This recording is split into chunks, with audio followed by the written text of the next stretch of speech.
Crônicas do Amanhecer. Por Feijão, Centro Espírita Allan Kardec de Balneário Gaivota. 15 de julho de 2023. Russell Crowe enfrenta o mal em O Exorcista do Papa, baseado em Padre da Vida Real, parte 1. Quando o ator Russell Crowe começou a ler sobre a história do padre católico Gabriele Amorth, que afirmou ter realizado mais de 50.000 exorcismos, ele ficou intrigado. Ele deixou para trás um monte de suas experiências em primeira pessoa. Acho que tem uma dúzia de livros ou algo assim, sabe? Então, para começar, foi a jornada dele que realmente me fascinou, disse o ator de 58 anos. A representação de Amorth por Crowe no filme da Sony O Exorcista do Papa é baseada nos livros que o falecido padre deixou, narrando 36 anos de exorcismos e outros trabalhos para o Vaticano. Amorth morreu em 2016. O Exorcista do Papa inicia seu lançamento global nos cinemas na sexta-feira.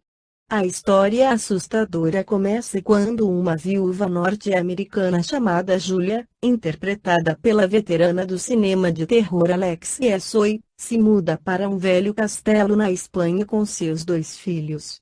Os reformadores de casas invadem uma sala lacrada no porão e liberam um demônio que toma o corpo do filho de Julia, Henry, interpretado por Peter de Souza Feigoney.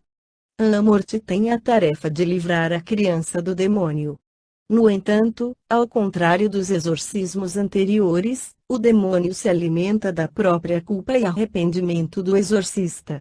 Embora saiba que essa representação de uma figura religiosa pode causar críticas de alguns, Crowe estava determinado a se ater aos relatos de Amorth. Todo mundo vai ter sua própria opinião, mas esses são livros escritos a partir da experiência em primeira pessoa, disse ele a Reuters.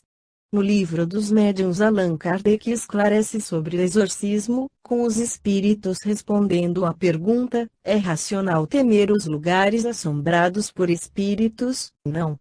Os espíritos que assombram certos lugares e os põem em polvorosa procuram antes divertir-se à custa da credulidade e da covardia das criaturas, do que fazer mal. Lembrai-vos de que há espíritos por toda parte, de que onde estiverdes tereis espíritos ao vosso lado, mesmo nas mais agradáveis casas. Eles só parecem assombrar certas habitações porque encontram nelas a oportunidade de manifestar a sua presença. Há um meio de os expulsar, sim, mas quase sempre o que se faz para afastá-los serve mais para atraí-los. O melhor meio de expulsar os maus espíritos é atrair os bons. Portanto, atrai os bons espíritos, fazendo o maior bem possível, que os maus fugirão, pois o bem e o mal são incompatíveis. Sede sempre bons e só tereis bons espíritos ao vosso lado. Mas há pessoas muito boas que vivem às voltas com as tropelias dos maus espíritos. Se essas pessoas forem realmente boas, isso pode ser uma prova para exercitar-lhes a paciência e incitá-las a serem ainda melhores. Mas não acrediteis que os que mais falam da virtude é que a possuem. Os que possuem qualidades reais quase sempre o ignoram ou nada falam a respeito.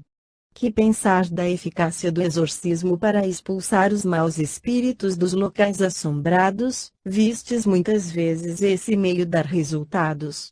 Não vistes, pelo contrário, redobrar-se a tropelia após as cerimônias de exorcismo? É que eles se divertem ao serem tomados pelo diabo.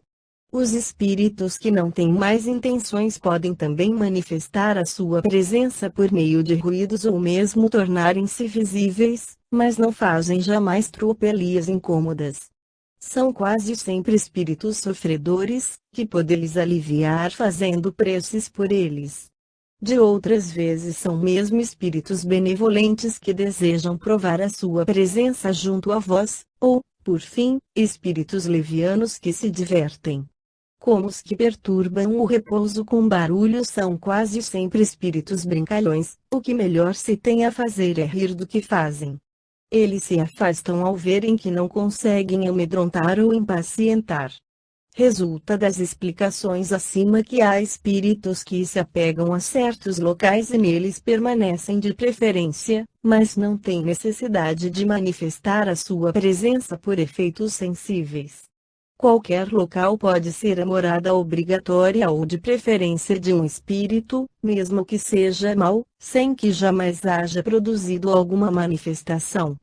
Os espíritos que se ligam a locais ou coisas materiais nunca são superiores, mas por não serem superiores não têm de ser maus ou de alimentar más intenções.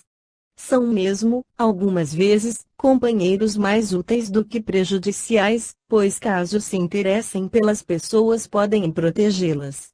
Esta foi a crônica do amanhecer de 15 de julho de 2023. Por Alfredo Feijão Lopes.